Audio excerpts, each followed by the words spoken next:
आज हम बात करने वाले हैं एक ऐसे टॉपिक पे जिसका नाम से ही क्लैट एस्पिरेंट्स को डर लग जाता है। सबसे पहले एक बात याद रखना, मॉक सिर्फ एक टेस्ट नहीं होता है। क्लास लेक्चर तुम्हें कंसेप्ट को सिखाता है, लेकिन मॉक तुम्हें उसी कंसेप्ट को, अगर तुमने अभी अभी अपना क्लैट प्रिपरेशन स्टार्ट किया है तो मेरी तुमसे एक रिक्वेस्ट है।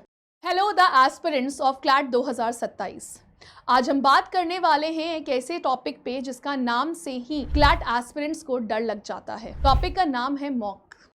आज टॉपिक है क्लैट 2027 की प्रेपरेशन के दौरान एक वीक में कितने मॉक्स देने चाहिए। सबसे पहले एक बात याद रखना, मॉक सिर्फ एक टेस्ट नहीं होता है, मॉक तुम्हारी रियलिटी चेक का मशीन होता है। और एक हार्श ट्रुथ को सुन लो, अगर तुम सोचते हो कि मॉक इंपॉर्टेंट नहीं है तो क्लैट के लिए तुम बिल्कुल भी इंपॉर्टेंट नहीं हो। करवा लगाना, लेकिन ये 100% ट्रुथ है। क्लास लेक्चर तुम्हें कंसेप्ट को सिखाता है, लेकिन मॉक तुम्हें उसी कंसेप्ट को अप्लाई करना सिखाता है। और किसी भी कंपटीशन एग्जामिनेशन में सिलेक्शन नॉलेज रटने से नहीं होता है, नॉलेज को अप्लाई करने से होता है। तो चलिए समझते हैं कि तुम किस टाइप की कैटेगरी में फॉल डाउन करते हो एज अ स्टूडेंट। और how many mock you should give in a week, इसके लिए मैंने स्टूडेंट्स को 3 कैटेगरी में डिवाइड किया है। कैटेगरी नंबर 1, वैसे स्टूडेंट्स जिन्होंने अभी अभी जस्ट अपना प्रेपरेशन स्टार्ट किया है। अगर तुमने अभी अभी अपना क्लैट प्रेपरेशन स्टार्ट किया है तो मेरी तुमसे एक रिक्वेस्ट है, विद इन 1 वीक अपना पहला मॉक दे देना। हाँ, मार्क्स कम आएंगे। हाँ, तुम्हें सुन के शौक लगा कि मैम अभी तो हमने सिलेबस भी नहीं देखा, अभी तो हमने कुछ पढ़ा भी नहीं है, तो हम मॉक कैसे दें। तो आगे पेशेंस रखिए, बता रही हूँ। हो सकता है कि जब आप मॉक दो तो आपको शायद 10 नंबर भी ना आए, बहुत ज़्यादा पॉसिबिलिटी, लेकिन सो व्हाट, तुम मॉक के मार्क्स कलेक्ट करने नहीं आए हो, तुम मॉक से अपना रिलेशनशिप बिल्ड करने आए हो। मैं इसे बोलती हूँ फ्रेंडशिप विथ मॉक।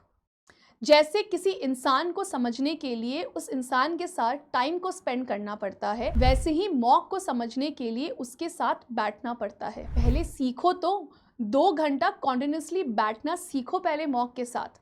2 घंटे में पूरे पेपर को पढ़ना सीखो मॉक के साथ। प्रेशर को हैंडल करना सीखो मॉक के साथ। क्लॉक देखते हुए डिसीजन लेना सीखो मॉक के साथ। ये सब एक दिन में नहीं आता है, इसलिए अगर तुम बिगनर हो, 1 मॉक एवरी वीक। कंडीशन बस एक है, मार्क्स की टेंशन बिल्कुल मत लेना, सिर्फ पेपर के साथ कंफर्टेबल होना। अब आते हैं कैटेगरी 2 ऑफ स्टूडेंट्स से। कैटेगरी 1 वाले जो स्टूडेंट हैं उनका मॉक के साथ चल रहा है, क्या तुम मुझसे दोस्ती करोगी। कैटेगरी 2 वाले जो स्टूडेंट्स हैं उनका चल रहा है कि यारा तेरी यारी को मैंने तो खुदा माना। तो जो पिछले 3 से 4 महीने से तैयारी कर रहे हैं वो कैटेगरी 2 में आते हैं। अब तुम्हारा फ्रेंडशिप का फेज विथ मॉक खत्म हो चुका है, अब टाइम है इंप्रूवमेंट फेज का। जो एस्पिरेंट्स पिछले 2 से 3 महीने से प्रिपेयर कर रहे हैं वो एस्पिरेंट भी अभी 1 mock a week every week देंगे, लेकिन इस बार फोकस मॉक देने पे नहीं, मॉक एनालिसिस करने पे होना चाहिए। और यही मैक्सिमम स्टूडेंट्स गलती कर जाते हैं। पेपर दिया, रिजल्ट देखा, मार्क्स कम आया, मूड ऑफ हो गया और नेक्स्ट मॉक पे मूव ऑन कर गए। ये प्रेपरेशन नहीं है, ये सिर्फ अटेंडेंस लगाना होता है मॉक के साथ। अगर तुम्हारे मॉक में 70 नंबर आए हैं या 75 नंबर आए हैं, और चांसेस ये हैं कि तुम्हारे 75 से नीचे भी नंबर आ सकते हैं, रिलैक्स गाइस, नॉर्मल है। अभी बस 2 से 3 महीने ही हुए हैं तुमको प्रिपेयर करते हुए। लेकिन एक चीज़ जो कंपलसरी है वो है आपका mistake copy. Believe me, mistake copy एक एवरेज स्टूडेंट को भी टॉपर बना देता है। अब आप मुझसे पूछोगे मैम आपने ज़ीरो से हीरो क्यों नहीं बोला, क्योंकि बेटा मेरा ऐसा मानना है कि कोई भी एस्पिरेंट, कोई भी बच्चा या कोई भी इंसान कभी ज़ीरो नहीं होता है, वो एवरेज होता है। और अगर उसने अपने में मेहनत की तो वो सुपर डुपर हिट कर जाता है। डिफरेंस सिर्फ इतना होता है एवरेज से आपका हीरो बनने में कि कुछ लोग गलती रिपीट करते रह जाते हैं क्योंकि वो अपने मिस्टेक को एनालाइज नहीं करते, और कुछ लोग गलती रिकॉर्ड करते जाते हैं। मिस्टेक कॉपी में क्या लिखना है अब मैं आपको ये बताती हूँ। सबसे पहले आप क्वेश्चन नंबर लिखोगे, मतलब जो भी क्वेश्चन आपका गलत हुआ है, मान लो सपोजिटली कि क्वेश्चन नंबर 1 जो है वो आपका गलत हुआ है, तो आप उस क्वेश्चन नंबर 1 को लिखोगे। क्वेश्चन में आपने कौन सा ऑप्शन चूज किया है, उस जैसे कि फॉर एग्जांपल कि आपने चूज किया है ऑप्शन नंबर बी, और ऑप्शन नंबर बी जो है वो क्या है, ऑप्शन नंबर बी जो है वो तुम्हारा गलत है। नाउ राइट योर माइंडसेट कि जो ऑप्शन नंबर बी गलत हुआ है वो ऑप्शन नंबर बी को मार्क करते हुए तुम्हारा माइंडसेट जो था वो तुम्हारा क्या था। फिर आप लिखोगे करेक्ट आंसर, करेक्ट आंसर लिखोगे और फिर जो आंसर की में जो माइंडसेट दिया हुआ है आप उस माइंडसेट को वहां पे लिखोगे। एंड ट्रस्ट मी गाइस कि एक बार आपने अगर ये कर लिया, अगर आपने करेक्ट आंसर को लिख लिया, अपनी मिस्टेक को अगर आपने एनालाइज कर लिया मिस्टेक कॉपी के अंदर, तो कभी भी आप सेम रिपीटेड मिस्टेक जो है वो कभी भी आप नहीं करोगे। And this is a guarantee from my side, क्योंकि वो चीज आपके सबकॉन्शियस माइंड में 100% तक फिट हो जाएगा। अगली बार जब सेम पैटर्न का क्वेश्चन आपके सामने आएगा तो तुम्हारा ब्रेन ऑटोमेटिकली बोलेगा अरे ये गलती तो मैंने पहले कर रखी है, और वही इंप्रूवमेंट है basically. Category number 3 of the student जो 2 साल से प्रेपरेशन कर रहे हैं, या तो वो ड्रॉपर हैं या तो पहले भी क्लैट दे चुके हैं। आप लोगों के लिए एक्सपेक्टेशन जो है वो अब अलग है। मैक्सिमम 3 मॉक आपको हर वीक देने हैं।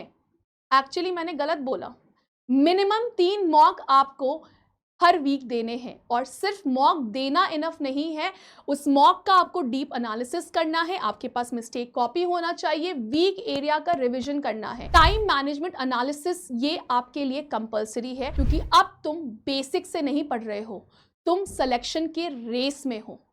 अब एक प्रैक्टिकल बात सुनो, बहुत स्टूडेंट्स बोलते हैं मैम मॉक देने का टाइम ही नहीं मिलता। सच बताओ, टाइम नहीं मिलता या तुम मॉक को प्रायोरिटी नहीं दे रहे हो? क्योंकि अगर तुम मॉक को नहीं दे रहे हो प्रायोरिटी, तो सॉरी यार 6 दिसंबर को क्लैट का पेपर तुमको नहीं देगा प्रायोरिटी। इंस्टाग्राम में 45 मिनट्स तुम्हारे रील्स में चले जाते हैं, यूट्यूब शॉर्ट्स में तुम 1 घंटे निकाल देते हो, लेकिन मॉक के लिए तुम्हारे पास 2 घंटा नहीं है। सिलेक्शन एक्सक्यूजेस से नहीं होता है, एग्जीक्यूशन से होता है। और सिर्फ एक प्रैक्टिकल स्ट्रैटेजी, मॉक देने के बाद उसी दिन एनालिसिस मत करो अगर तुमको लग रहा है कि तुम्हारा दिमाग कंप्लीटली थक चुका है तो 2 घंटे का ब्रेक ले लो, या नेक्स्ट मॉर्निंग फ्रेश माइंड से तुम फिर से एनालाइज करो। फ्रेश ब्रेन ज्यादा मिस्टेक को पकड़ता है। एंड एनालिसिस के टाइम कम से कम मॉक जितने ही होने चाहिए, मतलब मिनिमम 2 आवर्स। अगर मॉक 2 घंटे का है तो एनालिसिस भी 2 से 3 घंटे का होना चाहिए। एनालिसिस के बिना मॉक देना बिल्कुल वैसा ही है जैसे जिम जाके सिर्फ सेल्फी लेना, बॉडी नहीं बनाना। एक और टिप, हर संडे एक रिवीजन मॉक आवर रखो। पुराने जो मॉक कॉपी, जो आपने अभी मिस्टेक कॉपी बनाया है, हर संडे वो कॉपी खोलो और अपने मिस्टेक को एनालाइज करो, और उस मिस्टेक का करेक्शन क्या है उस चीज को आप एनालाइज करो और उसको रिवाइज करो। सिर्फ वही मिस्टेक को रिवाइज करो। एंड बिलीव मी गाइस, ये एक हैबिट तुम्हारे स्कोर को साइलेंटली इंप्रूव करती जाएगी। और एक और बात सुनो, अगर तुम्हें लगता है कि मॉक इंपॉर्टेंट नहीं है तो बेटा एक सिंपल सी बात बताती हूँ, विराट कोहली है किंग ऑफ क्रिकेट, लेकिन अगर विराट कोहली भी क्रिकेट मैच के पहले अगर वो प्रैक्टिस मैच नहीं करेगा ना, तो वो आपका फाइनल मैच में आके या ऑन ग्राउंड मैच में आके विराट कोहली भी अपना बेस्ट परफॉर्मेंस नहीं दे पाएगा। मॉक आपके लिए वही प्रैक्टिस मैच है। मॉक जब देते हो तो अपने नंबर पे कम ध्यान दो। हाँ, मुझे पता है कि आपके घर वाले पूछेंगे कि मॉक में इतने कम नंबर जो हैं वो क्यों आ रहे हैं, एंड आई एम अश्योर कि वो आपसे पूछेंगे और आप उनको आंसरेबल हो, और आपको आंसरेबल उन्हीं को तो होना पड़ेगा क्योंकि वो आपके घर वाले हैं, वो आपका टेंशन ले रहे हैं। लेकिन यहाँ पे क्वेश्चन है कि अगर मॉक में कम नंबर आएंगे तो डर के क्या एग्जाम नहीं दोगे? मॉक तो दोगे ना, क्योंकि मॉक ही आपको आपकी मिस्टेक को बताएगा। और मॉक ही के मिस्टेक को एनालाइज करने से जो आपका डी डे होगा, दैट इज 6 दिसंबर 2026, या फिर जब भी क्लैट का एग्जामिनेशन होगा, क्लैट 2027 का, बेटा यही एनालिसिस जो है वो आपके लिए काम आएगा। जो मॉक है, आप विराट कोहली हो क्लैट के, और अगर आपको फाइनल मैच में दैट इज क्लैट 2027 में अगर आपको अपना बेस्ट परफॉर्मेंस देना है, तो आज आपको practice match that is mock जो है उसके साथ आपको खेलना पड़ेगा। क्योंकि बेटा एक चीज जान लो, प्रैक्टिस के बिना चैंपियन भी स्ट्रगल करता है। तो हम और आप तो अभी भी जर्नी में हैं। मॉक तुम्हारे प्रैक्टिस मैच है, फाइनल मैच तो सिर्फ एक है, दैट इज क्लैट 2027। और याद रखना, mock marks are not your final CLAT score, लेकिन मॉक मार्क्स जो है वो डेफिनेटली तुम्हें फाइनल नेशनल लॉ यूनिवर्सिटी के रिजल्ट का रास्ता बनाते हुए नजर आएगा। मैं ये नहीं कहती हूँ कि विराट कोहली अगर प्रैक्टिस मैच करेगा तो वो आपका सेंचुरी मार के ही आएगा मैच में, लेकिन अगर विराट कोहली प्रैक्टिस मैच नहीं करेगा तो वो डेफिनेटली 0 पे आउट होके आएगा या 10 पे आउट होके आएगा। तो मॉक जो है कुछ ऐसा नहीं कि it is a guarantee to your success, but it is the closest guarantee to your success. इसलिए कभी भी मॉक के मार्क्स को देख के अपने सपने को छोटा मत करना। लो स्कोर सिर्फ इतना बोल रहा है, बेटा अभी और काम बाकी है, बस। एंड लास्ट में बस मैं इतना ही बोलूँगी, जो शायद थोड़ा आपको चुभे, लेकिन याद रखना, जो स्टूडेंट्स मॉक से भागते हैं वो एक्चुअल क्लैट पेपर से भी नहीं जीत पाएंगे।